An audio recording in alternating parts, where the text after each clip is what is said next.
welcome to footballgameplan.com, where football makes sense. I'm Emery Hunt, the czar of the playbook. Bring you an NFL Week 5 preview between the San Diego Chargers and the Denver Broncos.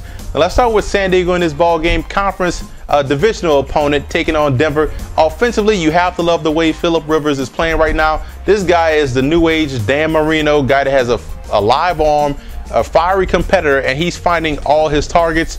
Now, the biggest question I have is how healthy will Vincent Jackson be, and that's the biggest thing I'm concerned about this ball game. But I do like the way they just plug in the guy and play him right away and find him the football and get these guys involved. Now, the added benefit of having a ground game this year is what makes San Diego dangerous, and that's what's going to help these guys against the Denver Broncos. It's going to be the threat to run the football and the fact that they can spread out the Broncos defense and force those outside linebackers to cover. Now, you look at the defensive side of the football for San Diego, they do a great job of staying aggressive. They may not always get to the quarterback, but they do just enough to cause disruption. And guess what? They're facing a guy in Kyle Orton that hates disruption in his face. He hates trash around his feet. This is a guy that's going to give you a lot of opportunities to get tip balls at the line of scrimmage. So look for that Chargers defense to continue its type of aggressiveness against the Broncos. One other aspect I would look for the Chargers defense to come in and do and take care of, they have to make sure they make the Broncos one-dimensional. You want to make this ball game Kyle Orton versus Phillip Rivers, so you have to take away the run,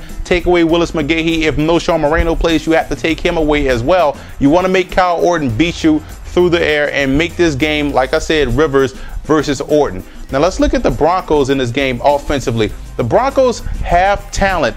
I like the way Eric Decker is playing. I said that last week. If Decker can come in and continue to make plays as they continue to get healthy at the receiver spot, other guys are going to be able to get open and the pressure will alleviate from the box and also from Kyle Orton. Now, what I would like to see is, I say this every week, Tim Tebow needs to be the starting quarterback in Denver. He gives you a huge dynamic that teams are not ready to face. When you have a mobile quarterback back there, it's tough for teams to game plan against you because it's now 11 on 11. What I mean by that, the quarterback is usually the free safeties guy, and if the quarterback is a threat to run, now it's time to play defense. Now it's even and it's tough to game plan against. But in particular to the Chargers defense, they have to come in and get some type of balance going.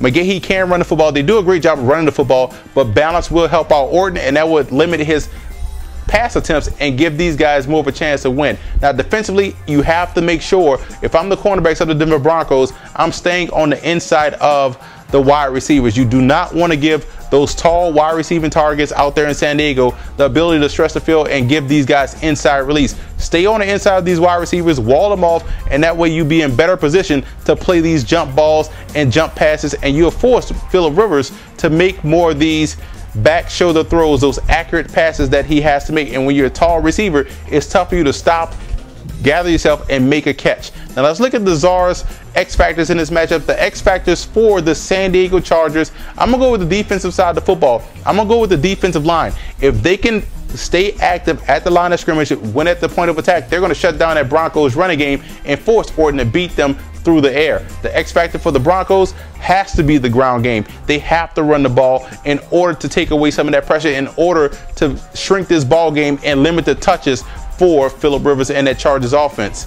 I'm going with San Diego in this ball game. I like what I see out of Phillip Rivers and that Chargers offense with the balance. Defensively, they always play fast, and that secondary, even without guys like Bob Sanders and company, they still are very active around the football, and they can create a lot of turnovers. For more NFL previews, visit footballgameplan.com/NFL or visit our YouTube channel at youtube.com/footballgameplan. And listen to the Football Game Plan radio show, which airs Saturdays 11 a.m. Eastern Time at blogtalkradio.com/footballgameplan.